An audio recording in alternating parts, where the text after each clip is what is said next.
So here's the gearbox as it stands. I bought this as part of a job lot with a 305 V8 and a load of other parts. They've all sold. I've had this for about 12 months now, a little bit over, and it's just sat in the other shed, in the storage shed, waiting for me to do some work on it. All I've done at the moment is painted it because it was mucky. I've added a new vacuum modulator valve. I've had to drill out the connection here. There was that's where one of the kick-down cables, not the kick-down cable, one of the cables, where that bolts in, and there was a bolt sheared off in there. I've got all new seals to go on it. I've got new seals to go in the pump at the front because that has leaked in the past. I had to clean a lot of transmission fluid out of that bell housing, and I've got a tail shaft bearing just because it's easy to a tail shaft seal just because it's easy to do while it's out. This particular TH350 gearbox is missing that corner there, which is where the dust cover bolts on underneath. It looks as if it was probably dropped when it was removed. It does have some stamps on it which I've decoded as coming out of a 1978 Chevy Nova, I think. It is a short tail shaft gearbox. The one that I'm replacing is a long tail shaft, which means that if this gearbox runs and works, I'll have to have the prop shaft modified, lengthened. I'm going to today, hopefully, stand it up on end, take the bottom cover off it, make sure it hasn't got all its clutches liquidized in the bottom of the pan, change its filter and gasket on the pan, and then we'll look at changing the seals front and back once we know that it looks like it's a good gearbox. I've plugged up the vent hole on the other side of the transmission and any other holes that I could see to stop whatever transmission fluid is left in it from coming out. I've rolled it onto its side, and I'm going to take the belly pan off now, and we'll have a look in there. This is the moment of truth, and see what sort of condition this transmission's in.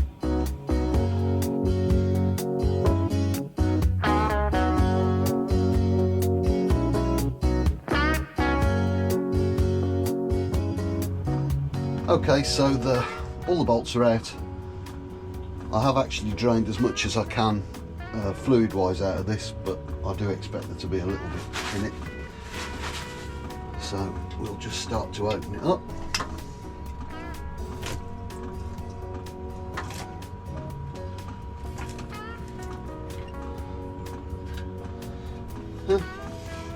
Not as much as I thought. Let's get you in here and have a look. Well, the good news is that doesn't look too bad. There's no dirty great big lumps of anything. I'm not sure whether or not that's an aftermarket filter or not. It all looks like it's together. I mean, I'm not some sort of witchcraft person, so I don't know exactly how a automatic transmission works or should look like, but I know it shouldn't have any great big lumps in it, and I know that there shouldn't be any chunks and lumps in the pan at the bottom. There are. There's a little bit of sludge in the bottom of the pan, but nothing, you know, it isn't all of the clutch material there. So hopefully that's all right. We'll get that all cleaned up, get a new gasket put on it, and a new filter on the bottom of the transmission, get it all bolted up back together. So that's the filter that we've got. This came from Rock Auto. It's a Wix. I think it was probably, I don't know, 15 quid. Comes with the rubber gasket as well, the rubber gasket. So we're going to pop this off and pop this on. We've cleaned up the mated surfaces and we've cleaned up the sump. We're going to put the new rubber gasket on, and we'll probably apply a little bit of RTV onto it just to make sure. The pan has suffered some damage and it's been welded up, and there's a couple of non-conformities in the edge, so any help having the rubber gasket will help. But we'll stick a little bit of RTV on it as well, just to help it seal up. But we're going to change this anyway, so let's get it changed.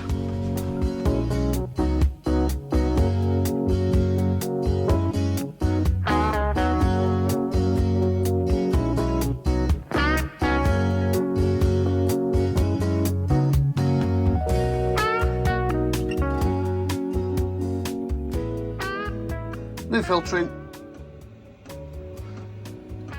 looks good.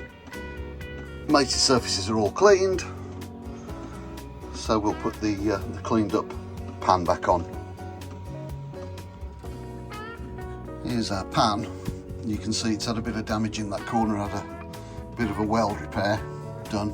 It's also been touching the filter there by the look of it, but it should be all right. Fingers crossed. If not, once it's in, we can easily change the pan from the one that we're replacing, because it's got quite a natty aftermarket finned chromed pan. But we'll get it on, eh?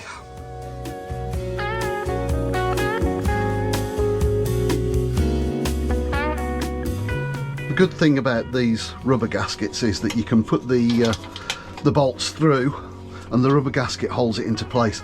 I'm not actually going to use any RTV on this, just in case I'm going to change this pan at a later date because of the damage to it that it's had in the past. But it's been cleaned out with brake cleaner. I'm using a set of new bolts. They're the same as the flanged originals, because we can tell that somebody's been in here before, because there are some aftermarket bolts, and there's probably two, so they've lost two bolts. But that's all ready to go on now, so we'll get it fitted.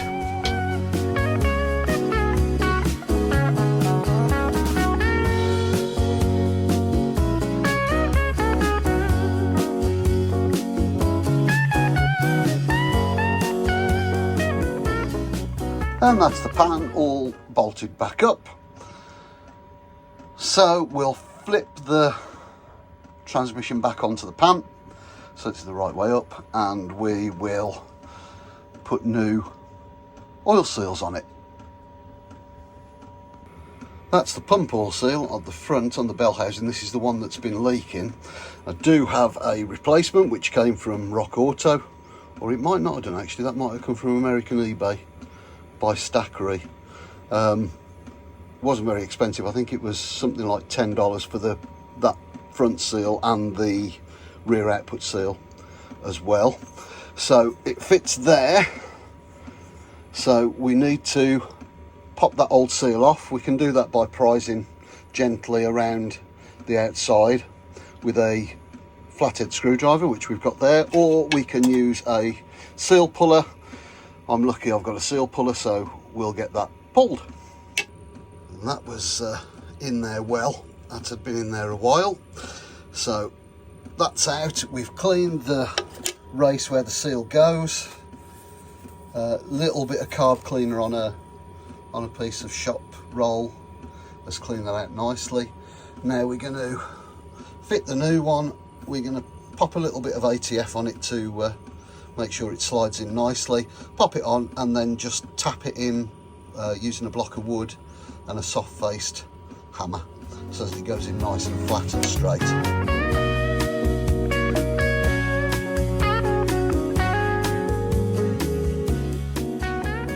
And there is the new seal fitted, pushed in nice and flush. That'll seal a treat. Here's the output shaft seal that we're going to change. I actually don't know whether or not this has been leaking or not, but I'm going to change it anyway because it's quite a cheap part. There's the new part, came off eBay US via one of my Stackery shipments, cost a couple of dollars. So we just need to get the old one out. We're going to be doing that by either prizing the edge out with a flat-headed screwdriver or a drift, or by using a seal puller, depending whether or not we can get it in.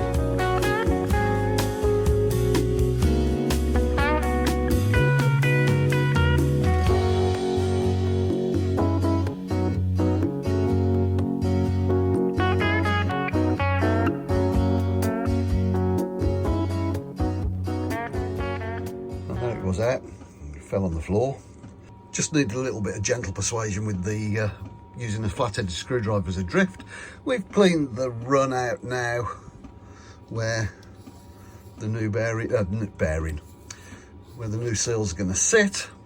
So it's just a case now of lubing it up with a little bit of ATF, and then you can either knock it in using a big socket, or we can use a piece of wood and a hammer, as long as it goes in relatively straight and it doesn't crease. Then we're golden.